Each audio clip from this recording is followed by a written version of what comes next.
पक्ष करतोय। तर बारामती पोटनिवडणुकीत काँग्रेसने दिलेली उमेदवारी निंदनीय आहे अशी टीका भाजपचे मंत्री नितेश राणेंनी केली आहे। तर दादांच्या अपघातासंदर्भात एफआयआर दाखल केला तर उमेदवारी मागे घेऊ असं काँग्रेस उमेदवार आकाश मोरे म्हणतात। निश्चितपणे निंदनीय आहे। अजितदादांनी काय काँग्रेसच्या बरोबर सरकारमध्ये नव्हते, काँग्रेसच्या बरोबर त्यांनी महाराष्ट्रामध्ये ताकद वाढवली नाही। शेवटी ह्यालाच काँग्रेस म्हणतात। त्याच्यासाठी तर त्यांची अधोगती झालेली नाही, ह्याला कारणं आहेत। या कारणामध्ये ज्या अजितदादांच्या बाबतीमध्ये प्रत्येक आज महाराष्ट्राच्या नागरिकात भावनिक आहे, त्या अजितदादांची एक निवडणूक तुम्ही बिनविरोध करून देऊ शकत नाहीत। महाराष्ट्राची जनता यांना कधी माफ करणार नाही। काँग्रेसने अटी यापूर्वी टाकलेल्या आहेत, ज्या आम्ही म्हणतोय की या गव्हर्नमेंटनी भाजप प्रणित गव्हर्नमेंटनी जर का अजितदादांच्या विषयी जो काही मृत्यू झाला आहे, अपघात, तर याविषयी एफआयआर कॉपी नोंदवली। आम्ही अजूनही तयार आहोत, आम्ही लगेच आमचा विड्रॉ देण्यास तयार आहोत। दरम्यान बारामती पोटनिवडणुकीत पाठिंबा देण्यासाठी सुनेत्रा पवारांनी उद्धव ठाकरेंना फोन केल्यावरही ठाकरे अजूनही सावध भूमिकेत आहेत असं कळतंय। एकीकडे मविया आणि काँग्रेससोबत संबंध चांगले राहावेत यासाठी ठाकरेंची शिवसेना प्रयत्न करते। त्याचवेळी सुनेत्रा पवारांच्या विनंतीचा विचार करून काँग्रेस उमेदवाराला सध्या पाठिंबा न देता दोन्ही पक्षांसोबत आपले संबंध चांगले ठेवण्याचाही प्रयत्न सुरू असल्याचं कळतंय। त्यामुळे ठाकरे ऐनवेळी नेमकी काय भूमिका घेणार पाहणं महत्त्वाचं आहे।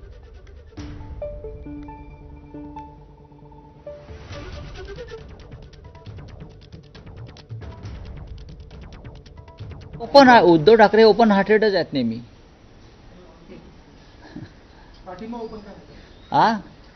नाही, तुमचा आग्रह काय की त्याने ही भूमिका घ्यावी म्हणून? कळेल ना आता, शेवटचा दिवस माघारीचा आहे, किती लोक राहतात, कोण राहत आहे। जर तुम्हाला खरोखरच अजितदादांविषयी इतका प्रेमाचा पाना फुटला असेल तर जी भूमिका काँग्रेसने घेतलेली आहे, आम्ही माघार घेतो, अजितदादांच्या मृत्यू संदर्भातला गुन्हा महाराष्ट्रात दाखल करा। असं नाही, संस्कृती वगैरे म्हणणं चूक आहे। मग आपण कैडिल्यांच्या तिथं का नाही संस्कृतीविषयी बोलत, हा माझा प्रश्न आहे। अशा पद्धतीनं महिलेच्या मागे आपण उभं राहावं ही संस्कृती आहे। निवडणूक बिनविरोध करावी काही संस्कृती नाही आहे। मला वाटतं अजून या विषयाला 9 तारीख उजाडू द्यावी, कारण 9 तारखेपर्यंत फॉर्म वापस घेण्याची वेळ आहे। त्याच्यानंतर याच्यात स्पष्ट भूमिका होतील। परंतु काँग्रेस उभा राहत असेल तर मला असं वाटतं त्याला कोणी काही ऑब्जेक्शन घ्यायचं कारण नाही। शिवसेनेने या ठिकाणी कोणत्याही निवडणुकीत कोणताही सहभाग घ्यायचा नाही अशा पद्धतीने ठरविलेलं आहेच। बारामती पोटनिवडणुकीकरता इच्छुकांची भाऊ गर्दी पाहायला मिळते। पोटनिवडणुकीत 53 उमेदवारांचे अर्ज वैध ठरले, यापैकी 6 उमेदवारांनी अर्ज मागे घेतले आहेत। यानुसार आतापर्यंत 47 उमेदवार निवडणुकीच्या रिंगणात उभे आहेत। उमेदवारी अर्ज मागे घेण्यासाठी आजचा आणि उद्याचा दिवस आहे। राष्ट्रवादीचे प्रयत्न आहेत की ही निवडणूक बिनविरोध व्हावी। राष्ट्रवादी पदाधिकारी आता कशा पद्धतीने उमेदवारांची समजूत काढतात पाहणं महत्त्वाचं आहे। बारामतीच्या पोटनिवडणुकीत 25 पेक्षा जास्त उमेदवार हे पुणे जिल्ह्याच्या बाहेरचे आहेत।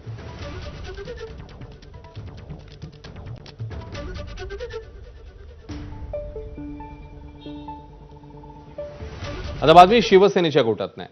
काम नाही पदही नाही असा थेट इशारा एकनाथ शिंदेंनी आपल्या पक्षातल्या नेत्यांना दिलाय। शिंदेंनी नवनियुक्त संपर्क प्रमुख आणि विभागीय संपर्क प्रमुख यांची ऑनलाईन बैठक घेतली आहे। यावेळी शिंदेंनी अतिशय कर्तव्य कठोर अशी भूमिका घेतली। काम केल्याची अपडेट आली नाही, तसंच जे काम करणार नाहीत त्यांना आता थेट नारळ दिला जाईल असं दमच शिंदेंनी आजच्या बैठकीत दिलं। मंत्री, आमदार, खासदार ही पदं बाजूला ठेवून सर्वांनी कार्यकर्त्यांप्रमाणे काम करण्याचे आदेश देण्यात आले। त्याचप्रमाणे प्रत्येक बैठकीचे फोटो आणि तपशील रोज सादर करण्याचे निर्देशही देण्यात आले आहेत। त्यामुळे शिंदे भाकरी फिरवण्याच्या तयारीत आहेत अशी माहिती मिळते। पुण्यामध्ये शिवसेनेची पूर्ण कार्यकारिणीच बरखास्त करण्यात आली। यातून राज्यातल्या इतर पदाधिकाऱ्यांना थेट संदेश देण्यात आला। एकनाथ शिंदेंनी नेमके कोणकोणते आदेश दिलेत ते बघूया। काम दिसलं नाही तर पदही राहणार नाही असं शिंदे म्हणाले। मंत्री, आमदार, खासदार ही पदं आता विसरा। आता सर्वजण कार्यकर्ता म्हणून पक्षाचं काम करतील।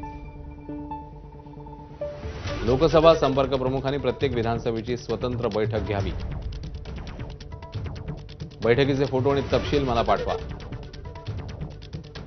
कामाची अपडेट न देणाऱ्यांना थेट नारळ देण्यात येणार असं या बैठकीत शिंदेंनी म्हटलंय। तर एकनाथ शिंदे नेहमीच ऍक्शन मोडवर असतात। जे काम करणार नाहीत त्यांना पदावरून बाजूला केले जाईल अशी प्रतिक्रिया शिवसेनेचे नेते आणि मंत्री उदय सामंत यांनी दिली आहे. शिंदे साहेब हे कायमच ॲक्शन मोडवर असतात, त्याच्यामुळं आजच ॲक्शन मोडवर आले त्याच्यातला भाग नाही. जे काम करत नाहीत किंवा पदं घेऊन बसलेले आहेत त्यांना नक्कीच बाजूला करून नव्या दमाचे कार्यकर्ते त्या ठिकाणी साहेब देतील. त्याच्यामध्ये जे सक्षमपणानं काम करतायत त्यांना साहेब पुढे चाल देतील. जे सक्षमपणानं निवडणुकीमध्ये यशस्वी होऊ शकले नाहीत, निवडणुका यशस्वी करू शकले नाहीत, अशा लोकांना साहेब थोडं थांबवतील. प्रभारी म्हणून काही लोकांना ठेवलेलं आहे आणि जे चांगलं काम करतील त्यांना नक्की कंटिन्यू करू. मी संपर्क प्रमुख त्या तिथला आहे. साहेबांच्या परवानगीनं ज्यांना नवीन पदं द्यायची आहेत त्यांना नवीन पदं देखील देऊ.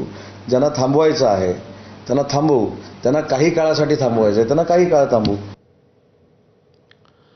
समरजित घाटगेंनी पुन्हा एकदा भाजपमध्ये घर वापसी केली आहे. 2 वर्षांपूर्वी शरद पवारांच्या राष्ट्रवादीत प्रवेश केलेले घाटगे पुन्हा एकदा पक्षात परतले. मंत्री चंद्रकांत पाटील आणि भाजप प्रदेशाध्यक्ष रवींद्र चव्हाण यांच्या उपस्थितीमध्ये हा पक्ष प्रवेश पार पडलाय. यामुळे भाजपमध्ये घाटगेंना पुन्हा एकदा महत्त्वाची भूमिका मिळण्याची शक्यता आहे. समरजित घाटगेंनी 2 वर्षांपूर्वी राष्ट्रवादी काँग्रेसमध्ये प्रवेश करत मोठी राजकीय खेळी खेळली होती.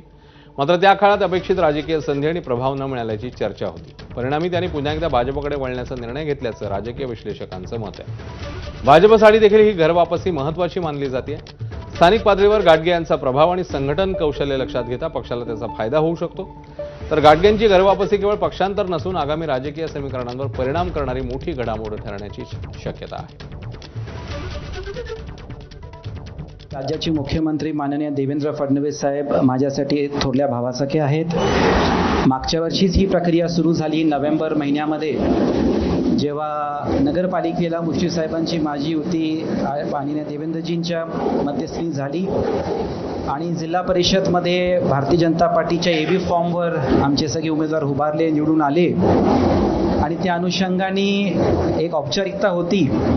पण एक एवढ्या चांगल्या पद्धतीने हा कार्यक्रम होईल अशी मला अपेक्षा नव्हती. मी सगळ्या कार्यकर्त्यांचं मनापासून आभार व्यक्त करतो दादा की कुठलंही अकॉमोडेशन